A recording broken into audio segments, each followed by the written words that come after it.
There's the Calvary Chapel in Fort Lauderdale in 2019. This is not the lead pastor, but an employee who was arrested after authorities say they found numerous downloaded images and videos of child pornography in his home computer. There is the Calvary Chapel in North Thurston, Oregon, and this one's a doozy, okay? The lead pastor was this guy, Jeffrey Keon Ziz. He confessed to sexual misconduct, which involved his 3 daughters over a period of 2 years. The incestuous abuse started when the daughter was 11. He went to prison for 11 months. And then when he got out, he murdered an 80-year-old and poured concrete, 82-year-old. And then he was supposed to be her handyman. And then he murdered her and poured concrete over her body to hide the body. Okay.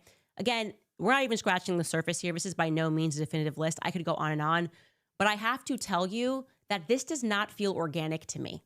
Okay. Yes, institutions are corruptible, churches are corruptible, but this feels to me like something a bit more sinister and a bit more organized. Okay. It makes me think of the notorious guy. You know, I've covered this in the past. It's why I did not cover the Diddy case. Everyone thought he was insane. Remember, he shot up the Trump Miami Doral. He didn't kill anyone. But then when he sat down, he said the feds are running a cartel operation. And when people get into trouble, this is what he alleged before anybody knew anything about Diddy. He said, I was one of Diddy's sex slaves. And he said, I was Diddy and Cassie's sex slaves.